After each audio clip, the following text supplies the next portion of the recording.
Hi guys, it's Troy. Welcome to another video. Today I want to hit you something contemporary. It is a video about Cardi B and Megan Thee Stallion's rap song WAP and the furore that has ignited around this song that was actually just released really a few days ago, earlier in August. And if you haven't heard it yet, then just look up Cardi B, WAP, W-A-P, and you'll find the track. And first off, I have to say, it's a pretty good song. It's a contemporary hip-hop song.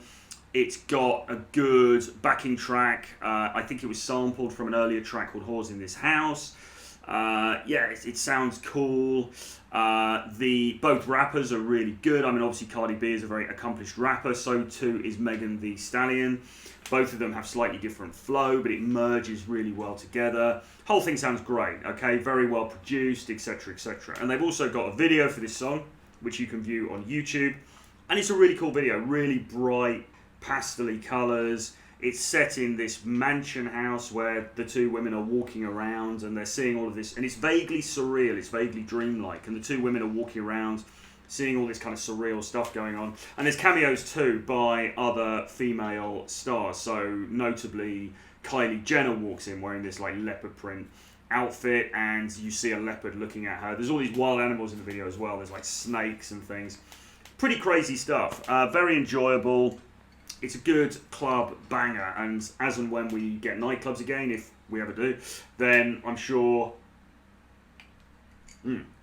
Cheers. I'm sure it's going to be very popular and it's going to go down a treat, particularly with all the ladies there. Because, look, this is really a song about female sexuality, okay? Now, we're going to talk about Ben Shapiro's reaction to this in a moment. Spoiler, it wasn't favourable. But I can read you a few of the lyrics from the beginning of the song. And I don't want to do a Ben Shapiro here because he got completely roasted for reading out these lyrics in a somewhat nerdy way. But basically it kicks off, whores in this house, there's some whores in this house, there's some whores in this house, there's some whores in this house. I said certified freak 7 days a week, wet ass pussy, make that pull-out game weak. Okay, so that's how the song kicks off. And then it kind of just goes from there. And having listened to this many times and read through the lyrics a number of times as well, it seems to me that really, as I said, this is just a track about women enjoying sex, okay? This is a track about women wanting good sex with guys who get it sexually, okay? That's what it kind of comes down to. There's one line in here where one of them talks about, and this is actually Megan, who says, "Pay my tuition just to kiss me on the wet ass pussy." So there's a little hint of transactional-ism there, if you like. She's saying, pay my tuition. Apparently she was actually a student until quite recently. Maybe she still is, I don't know. So yeah, there's a hint towards the transactional nature of male-female relations there. But in general, this seems to be a track just about girls enjoying sex, right? And wanting guys who are well-endowed and good in bed. That's it, right? Okay, pretty simple stuff. Now,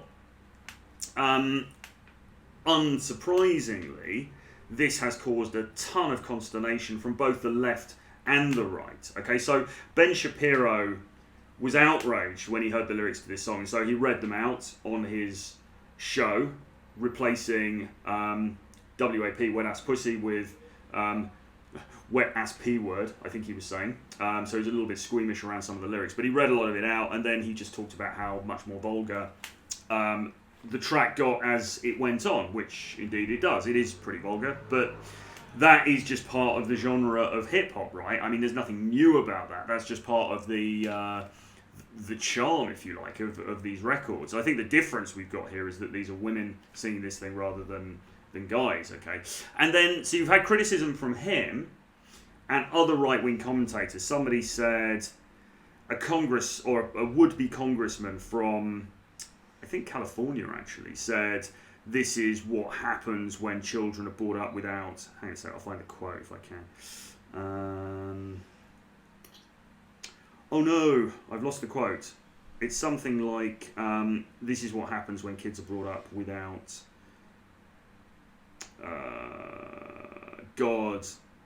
This is what happens when children are raised without God, said one conservative commentator. And others have said similar things. And it's sort of unsurprising, really. And we get this kind of outrage happening a lot.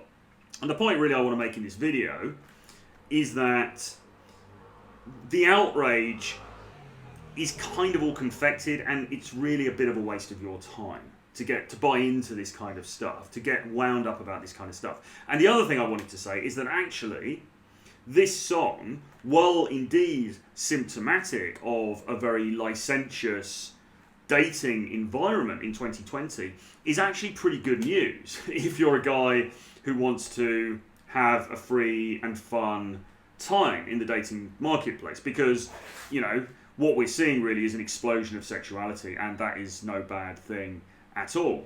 But the criticism of the track hasn't just come from the right. There have also been voices on the left who have spoken out critically of it, including Russell Brand. Now, to be fair, other commentators on the left have said it's good. You know, they said, well, this is you know, feminism in action. These women are taking control of their sexuality, etc., and being proud of it, and all of that jazz.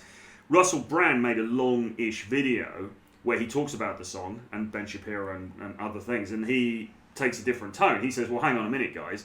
These women, far from being the bastions of feminism, they're actually just buying into the existing patriarchal template for how women should be. That is to say, sexy and available and all of these things. And he also then links it to capitalism, and he says, look, this is a consumer artifact. You know, this isn't a blow for... This isn't like a great sort of strike for female emancipation or anything like that. This is just a consumer product that's made to sell and to make a ton of money, which no doubt it will. So, coming from the left, and, you know, Russell Brand, obviously, he's had a pretty checkered past himself. He was somebody who has certainly enjoyed casual sex a lot in the past, although I believe he's reformed himself now. But nevertheless, you know, he's coming at it from a more leftist perspective, and he has those critiques of the track. So people on both sides of the equation are looking at this thing askance, and it's one of those moments in the culture where you get suddenly this explosion of interest. And somebody pointed out, you know, we're in the middle of this pandemic, and people are talking about, you know, this song about sex. It seems a little bit sort of overdone, but then that's just the world that we live in, right? You know, these things come along, they blow up, and people talk about it for a few days, and then it goes away again. But my take on this, firstly, is I think it's a pretty good track. You know, I like hip-hop music. I think this is a good tune. I've listened to it a few times. It's pretty catchy. As I said, the rapping is good from both of the artists. I think the video is enjoyable. You know, it's a very stereotypical, opulent kind of hip-hop video set in this big mansion. There's all this sort of, you know, almost vulgar displays of wealth and opulence and sumptuousness and everything, and, you know, I can buy into that. That's pretty cool. You've got obviously these cameo appearances from Kylie Jenner and people like that, the exotic animals. You know, it's presenting a fantasy. It's all very fun. It's quite glam. It's quite fun to watch, etc., etc. No problem with any of that. The first thing I would say is that the outrage that you get about things like this is, in the main, a complete waste of time. It's certainly a complete waste of time for you to become outraged at something like this. Because, excuse me, I'm just going to drink a bit of this. Because, you know, no doubt, this track is symptomatic of the culture that we're in 2020, and no doubt this hypersexualization is a reality, and the song sprouts from that. You know, the song is a reflection of that, and it's not only a reflection of it, but it's also a reinforcement of it, because, you know, the more that this kind of thing is put out into the culture, the more that hypersexualized environment is going to continue within the culture, and it just builds up on itself. And that's just kind of the way things are. But what are you going to do about it? I mean, it's okay for Ben Shapiro to create content about that. A guy who's got, you know, millions of followers, and you know, he makes a living from being a pundit. He makes a living from being a contrarian, from somebody who speaks about cultural matters and political matters in general. So, fine for him to make content about it, and, he's just doing his job. But I see too many guys on Twitter and in comments on YouTube and on forums and things like this, banging on about, oh my God, the demise of the West and, etc., etc., what's happening, oh, think of the children, and all of this hand-wringing and stuff. And it's a complete waste of time for the majority of these people, because they're complaining about it on Twitter, they're banging on about it on forums and things. It's not going to change anything, so the time that it took you to write that tweet, the time that it took you to write that post or whatever, doesn't matter a damn. It's not going to change a damn thing, right? And to be frank, your attentions would be better focused on what you actually want out of life, okay? Because, you need to focus on that rather than silly things that are happening in the culture that really you're not going to affect anyway, okay? Because nobody really cares what you think. I mean, nobody cares what I think. Nobody cares what most of us think, except for a very few people who've got a huge audience. So for the most part, your opinion is not going to change anything. You're not going to turn the clock back. You're not going to recreate the 1950s. I mean, you can try in your personal life, but it's not going to happen on a societal level. So, in my view, the way to handle things within the culture that you don't like is just to look at them, to observe them, to sort of figure out what they mean, and then to say, okay, right, I now understand the culture a bit more. That's a good thing. And from that basis of understanding, I will now move forward in creating the best possible life for myself that I can. Okay? Now, the other thing as well to bear in mind here is that the import of this song depends very much on what you want from life. Now, there may well be dudes who are watching this who are traditionalists and conservatives and things, and they will think this is horrific and terrible. But to be honest, there's probably quite a lot of dudes who, what they really want to do is have an exciting and varied dating life. They want to meet different girls and have a good time. And for them, this song is good news because it's symptomatic of a culture where that kind of lifestyle is afforded. Okay, living in a hypersexualized environment is not a bad thing if you want to sample the fruits of that culture, okay? And the truth of the matter is a lot of guys do, and a lot of guys are either afraid to admit that, or they are trying to virtue signal so they won't admit it, or they don't think that they have the ability or the abundance to take advantage of the culture, and so they'll play it down, and they'll decry songs like this, and they'll decry a culture where sex is out in the open and available, and and women are upfront about it. They'll decry all of that. So no, it's terrible. Oh my God, this is the fall of Rome. Whereas if they were honest with themselves, they'd probably say, well, actually, do you know what? I quite like to become involved with that myself. So I think that you need to be honest with yourself deep down. In a room on your own. Not try to impress people on Twitter or social media. Just think, what do I actually want? And the truth of the matter is that, for many people who want to live a bit more of a libertine lifestyle, let's say, a song like this is only good news, because it shows that the culture is open to that, and it also shows that the culture is reinforcing itself in this regard. And as I say, that is a good thing for those who want to be a little bit more daring, a little bit more decadent, and just to have a good time, right? So, songs like this are not a terrible, terrible thing. And even if you are offended by it or anything, it's worth remembering that there have always been elements of the culture that have offended people. At the weekend, I went to the Tate Gallery in London, and I went to see a collection of works by Aubrey Beardsley, who was an illustrator from the 1890s. He famously worked with Oscar Wilde on Wilde's play Salome, and created loads and loads of other works as well. He was the art editor of the Yellow Book, which was a notorious, naughty periodical that was enjoyed by the demi-monde in late Victorian society. And he was considered to be a bit of a wrong-un at the time. He was thought to be decadent, degenerate, and his work was often getting censored. he would put cheeky little pictures of phalluses and vaginas and things into his work, and it had to be covered over.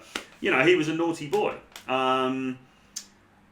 You know, but he lived to the age of 25. He created all these great works, and then sadly he died very young of tuberculosis. And do you know what? That was 120 years ago. It was 130 years ago, and the world hasn't collapsed. You know, the naughty drawings that he did haven't destroyed the fabric of society. Society's still getting along pretty damn well.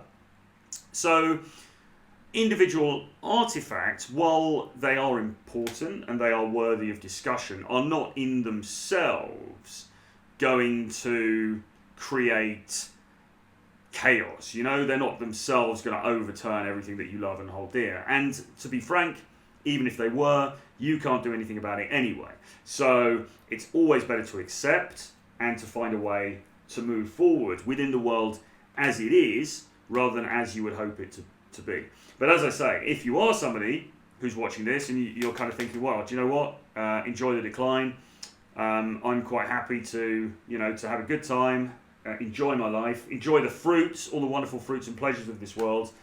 Then the track WAP by Cardi B and Megan Thee Stallion can only be good news, because it's a hedonistic track and it is celebrating the same things that you want to celebrate yourself. So that is something to be applauded. Okay, I'll leave it there for now. I hope you enjoyed this little cultural analysis. I will do more of these if you're up for it, so do let me know in the comments below. But beyond that, please do hit subscribe to my YouTube channel. Red button below. Hit the notifications bell so you're notified when I put out new videos, which I'm doing nearly every day of the week at the moment. Get on my free email list. There's a link to my free daily email list below. You get an article from me Monday to Friday. And if you want to read more about my thoughts on dating, the dating marketplace, game, etc., then do grab Renegade Dating Blueprint. It's a collection of 11 books that I've written on those subjects, and you can get that on the link below. I'll leave it there for now. See you soon. Bye-bye.